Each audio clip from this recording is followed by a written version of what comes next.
The final two standing here in Omaha. Coastal and LSU competing in the National Championship Series. Tonight was game one. Now, Coastal had multiple opportunities to capitalize on offense, but they were not able to get anything going in this game as LSU shuts out Coastal. Coastal Carolina's magical and historical run has come to an end in game two of the College World Series Finals against LSU. The first inning ejection of head coach Kevin Schnall and first base coach Matt Schilling altered the game after Kevin Schnall voiced his frustrations about the strike zone. It is moving day, and there were some shifts. Now, Carson Young, who is an Anderson native, and he went to Clemson. He is atop the leaderboard right now. Throwback weekend continued here in Darlington with a Goodyear 400. Now, the track Too Tough to Tame was very tough to tame for many drivers throughout the race, but it was Denny Hamlin who got the win in overtime. Back-to-back weekends and his fifth at Darlington Raceway. 9 years ago, legendary head coach Gary Gilmore led Coastal Carolina to its first ever national championship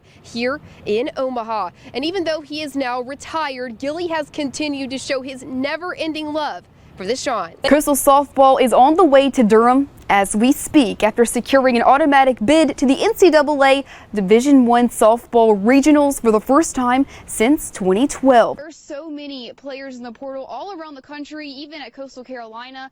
Many coaches are scratching their heads wondering how many kids are going to have come back. The draft has now come and gone, and lifelong dreams have come true, including for Coastal Carolina catcher Caden Bodine, who is headed to the show. Bodine was picked 30th overall by the Baltimore Orioles. Now, he is just the second Shawns to clear to go in the first round in school history. It's March, which means it's time for March Madness and conference tourney time. The fifth-ranked South Carolina Gamecocks face Oklahoma in the SEC tournament semis as they look for their sixth straight trip to the championship game. It was a top 10 matchup, but let's just say the Gamecocks boomered the 10th-ranked Sooners. The road to Omaha continues today for Coastal baseball. Last night, the Shawns put on a show after dark against Fairfield, and whether or not, they proved they can play at any time. Now, Cam Fluke was on the bump for Coastal last night in Game 1, and he threw an absolute gem, going 7 innings with 9 strikeouts and just 1 walk.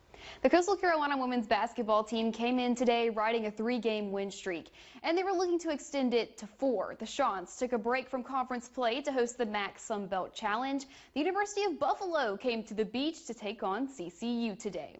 This is the first ever meeting between the two schools. Shawns did not gain control after the tip, but Brooks hits Williams, then who pops the 3. It is no good, but look at this cleanup by Jalen Ponder. Exciting, very, it's all over the place, but I enjoy it. I'm traveling all over the place, meeting a lot of new people. It's very fun. At just 13 years old, Emery Combs is already signing autographs. She has traveled around the country and now the world. Combs just got back from playing in France in the 14 and under tennis world championships, where she made it to the semifinals and placed 4th. The last American to do that was Coco Gauff, who is now ranked 3rd in the world. So back in October, I had to play a playoff, and 4 girls qualified. These past 3 weeks we've gone to Manchester, England, Bolton, England, and Tarbes, France. Combs started playing tennis when she was just 5 years old, and by 9 she was playing in the United States Tennis Association and training at 11. Emery's coach, Jimmy Mendieta, expressed how much of an impact she has made for girls across the community. He is definitely setting an example, right? And we have a lot of younger girls here that train with us, and they're looking up to her and they're going, whoa, that's Emery. She trains right there.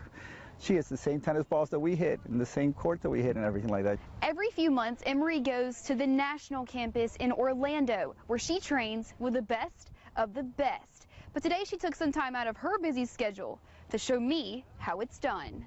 Go. Oh! Nice winner! That was bad. That was good. At an early age, Emery's parents knew she had a special talent, but they never knew how far the sport would take her. I don't think she realizes exactly how proud we all are.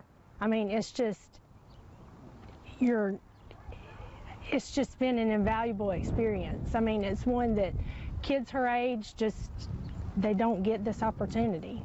Emery says her goal is to become a professional as soon as she gets the chance. As for what is next, she'll be playing in a tournament in New Jersey next month.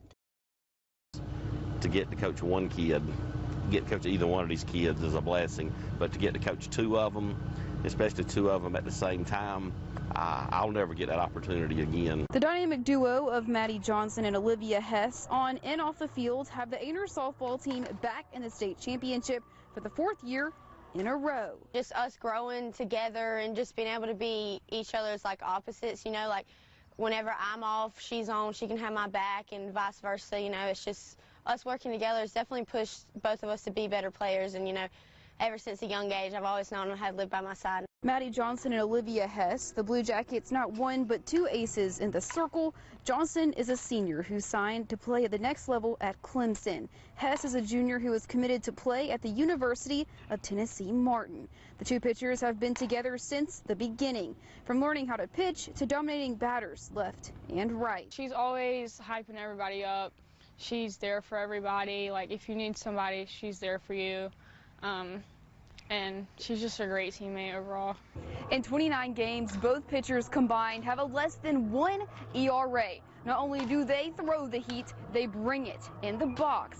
Olivia is the two-hole hitter. Maddie is the cleanup hitter. We're very lucky to have two good pitchers because very few schools do have two good pitchers. We're going to push each other to the next level. I think that we are where we are now because of how hard we push each other in the bullpen, at practice, outside of the field and everything. In the lower state championship, Olivia hit a 3-run home run while Maddie threw a 2-hitter with 15 strikeouts. Aner head softball coach Tony Mills tells me he has never had two pitchers like Maddie and Olivia with an incredible bond.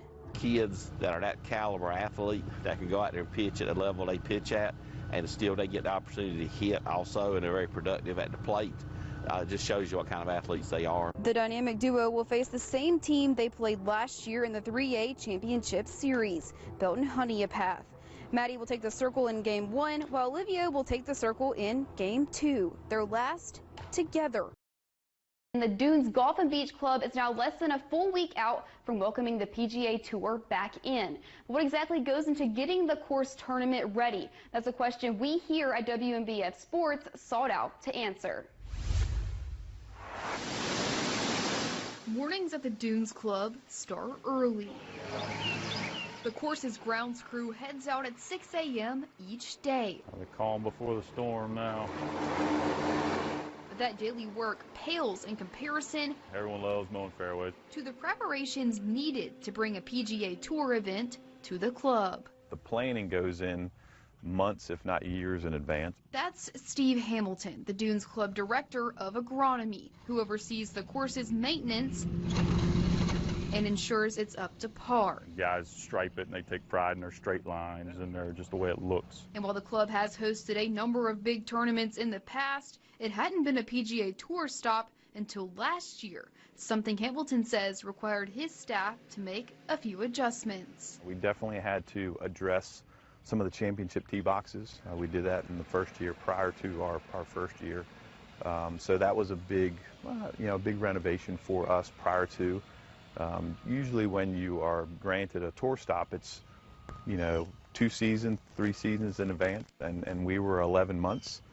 So that was kind of playing a little bit of hurry up for that first year.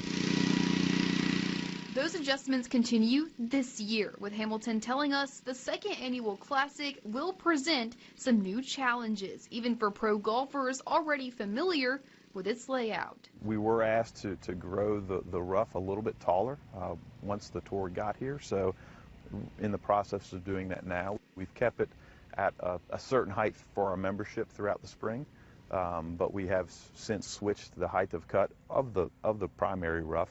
And so it's going to be a little bit tougher, a little bit taller. Morning, Richard. How are you?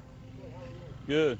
That rough, as well as the fairways, greens, and bunkers, meticulously maintained by dozens of full-time staff members, as well as some local students. Yeah, Warrior Georgetown has been a great partner for us. We employ 6 to 8 students currently, and we'll have 2 or 3 times as many volunteers from Warrior Georgetown that will be coming out during that tournament week, helping us prepare both before and after tournament play. The partnership, we're told, is mutually beneficial, with the Dunes Club getting some much-needed prep help and participating students getting invaluable hands-on experience. I want to make sure that everyone's getting some questions answered.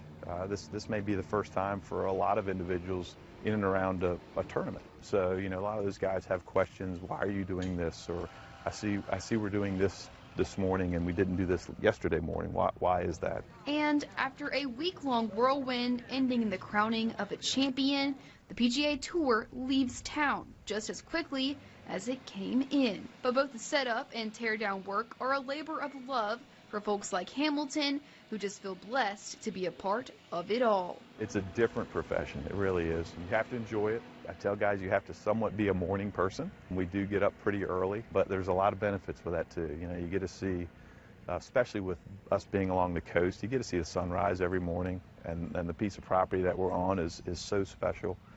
Sometimes you take it for granted when you have things like this that you're trying to prepare for, but it's a very enjoyable profession, and you know, I've been fortunate enough to been doing it now for almost 30 years, so it's been wonderful for me.